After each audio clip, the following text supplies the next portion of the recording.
Hello, hello mga ka-family. So, it's a lazy morning. So, tambay-tambay sa labas. At nakita natin itong mga basurang nagkakalat. Kaya naisipan natin, gawa tayo ng compost ngayon. At syempre, dahil hahawak tayo ng basura, kaya magsusuot tayo ng gloves.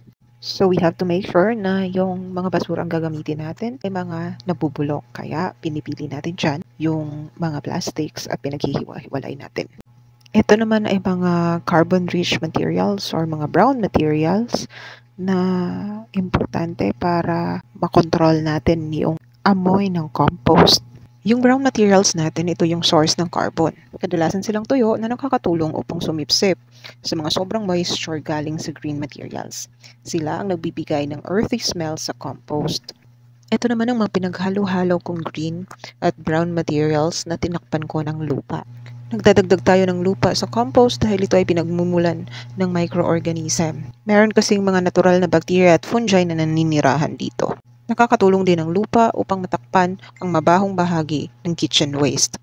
Dahil din sa pagtatakip natin ng lupa sa compost, hindi nalalapitan ito ng mga langaw, ipis at daga. Kung makikita ninyo, meron na ring mga bulate o earthworm na lumapit sa compost. Ito ay dahil ang compost ay nagbibigay sa kanila ng pagkain. Pabor sa akin to dahil medyo pricey ang African Nightcrawler at mahirap hanapin.